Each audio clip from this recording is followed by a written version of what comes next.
Biglas ang kakampi mo. Mapapakinggan mula Lunes hanggang Biyernes dito sa DWKO. Ako si Johnny Reblando. At ako naman si Tommy Abilik. Kami ang Biglas!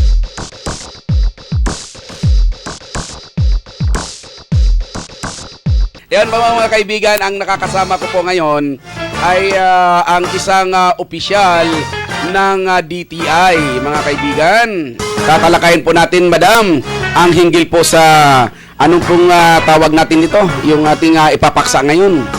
Yung ating shared service facility and overall yung business development. Iyon yung business development, kung paano natin i-develop yung business, kung paano halimbawa, gumagawa ka lamang ng turon, paano palalakihin at siya ay magiging syumay. Tama. Sige. Okay, madam. Go! Umpisahan mo na, madam. Sa umpisa. Okay. So yan, actually itong aming programa, yung shared service facility program namin, ay nagsimula kami last year pa. At hindi lang actually last year yung aming mga deliveries or yung pag-launch namin. Pero even before that, pinagsimulan namin talaga na tulungan yung mga kooperatiba o tinatawag namin mga cooperators namin na gumawa ng proposal hanggang sa last year ay na-award na sa kanila. I mean, nabigay na sa kanila yung mga equipments. Yung mga equipments na yun yung mga kagamitan na pwede nilang gamitin para ipagpatuloy yung mga napagsimulan na nila. Wow. So, halimbawa dito sa Olongapo, meron tayong nabigyan dyan yung Buklod Center wherein gumagawa sila ng mga bags out of Tetra Paks. Alam niyo yung yung ginagamit, yung basyo ng mga juice. Oh, yan, mga juice. Tetra Paks yun. Oo. Dati Matibay pa, rin ba yun? ha? Matibay rin ba yun? Yes, matibay yun. Actually, dati pa, gumagawa na sila ng mga Tetra Pak, nire-recycle nila yon na gawing mga bags. Yung pala mga bags na yan, medyo may magandang market yan sa Europa. Kasi yung mga European, gusto nilang tumutulong syempre sa environment na imbis na itapon lang yan, ay magawa pa ng ibang mga produkto na magagamit pa. So, yan. Yung Buklod Center, gumagawa sila ng mga bags, mga folders out of mga Tetra Paks. So, yun. Ibig sabihin yung kapag tinuturuan ba ninyo, ma'am, mayroon din kayong market, may sure din na market na ibibigay doon sa mga may produkto? Actually, yung mga cooperators namin, kasi dati na silang gumagawa So, meron na silang existing market doon. Ang sa amin dito, ang priority namin ay from their existing production, ay kumbaga mapaganda pa natin yung production nila in terms of quality at saka din makadami pa sila ng production. Pero maliban pa doon, syempre, gusto rin natin na ma-assure na yung kanilang quality ay mahusay. Kasi sa pagmamarket nga, parang katulad ng sinabi mo, yung siomay na ginawang, yung turon na ginawang siomay. Yung bang tipong, kunwari, di ba, yung donut halimbawa, no? Ano ba yung donut na kilala natin nung bata tayo? Di ba yun yung yung bilog na may butas sa gitna? Na Yun. sinawsaw sa? Sa mantika. Hindi Saan ba yun? Siyempre sa sukal. Sa sukal, di ba? So, yan. Sinawsaw sa sukal. Ganun sa Ganun lang, di ba? Ngayon, doon sa mga mas gusto ng mas matamis, sinawsaw uli sa sukal, di ba? Sa Para mas sukal. matamis. Ngayon, may mga nag-evolve na yan yung donut.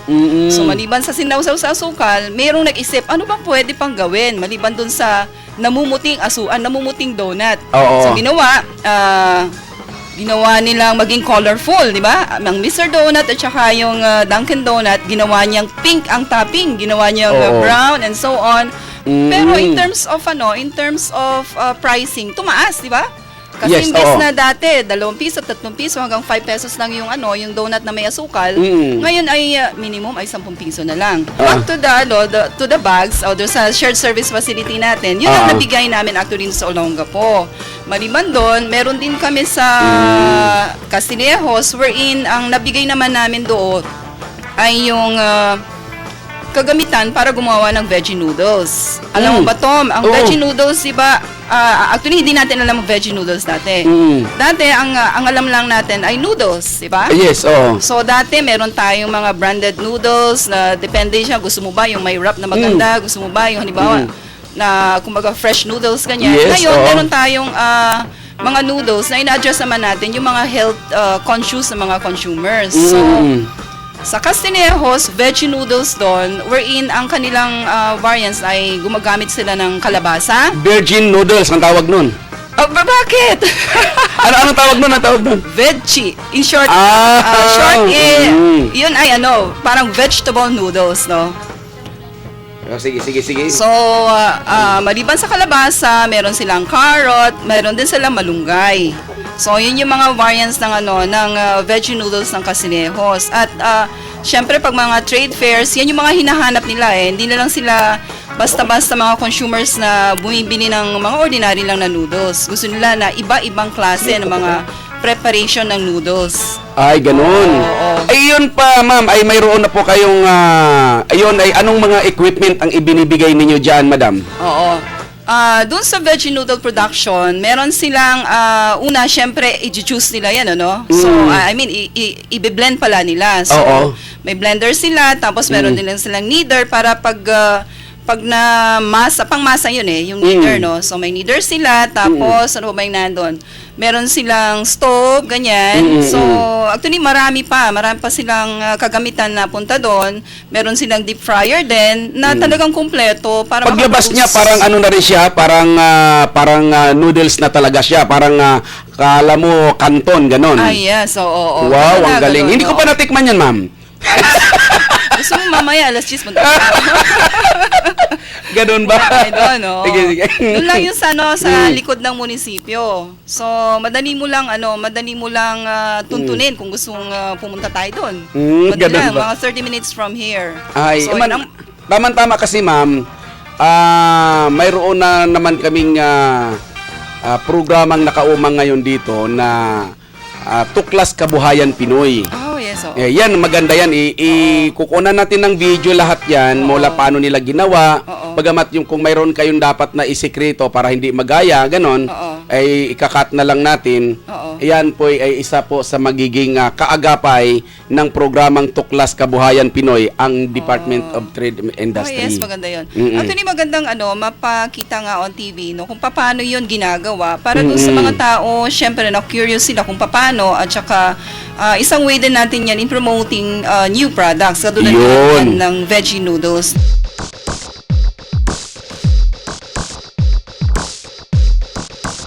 Bibigyan muna namin ng pansin ngayon itong pagkakahuli ng 7 mga mangingisda kahapon diyan sa bayan ng Subic. Itong 7 Vietnamese na kung saan ay pumasok po sa teritoryo ng Pilipinas.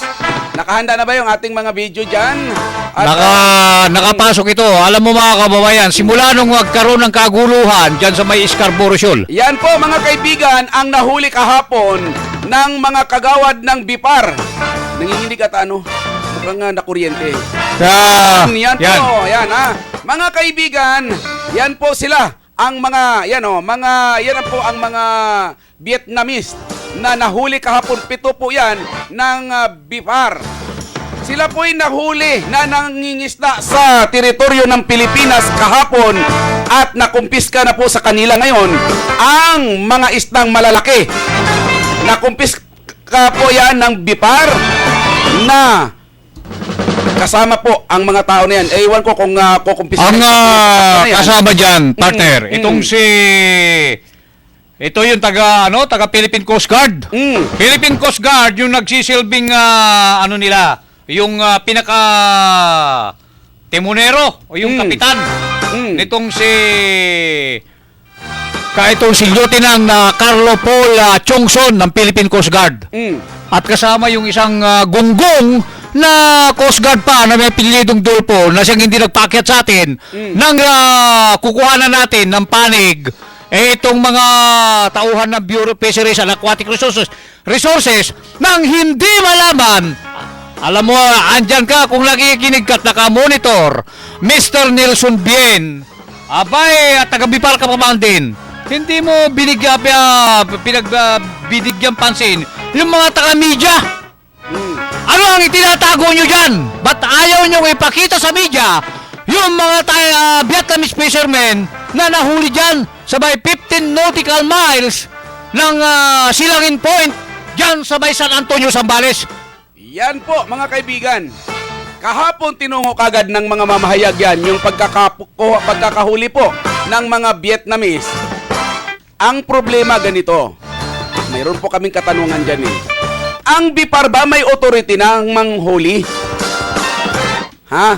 Ito lang po, tanong namin. Ang pagkakalam ko po kasi kapag nanghuhuli ka ng taga-ibang bansa, composite po yan. Kasama po ang Coast Guard, kasama po ang maritime, kasama po police kung may police, at bago sila manghuhuli. Ang problema po nito ngayon, itong mga bugok na taga-Bipar, hindi po nagsama ng Coast Guard.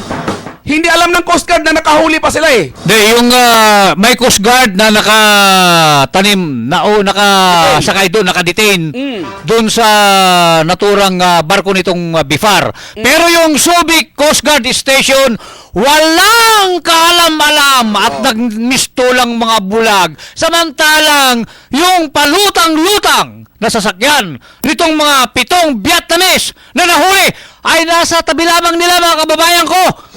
Ito po, mga kaibigan.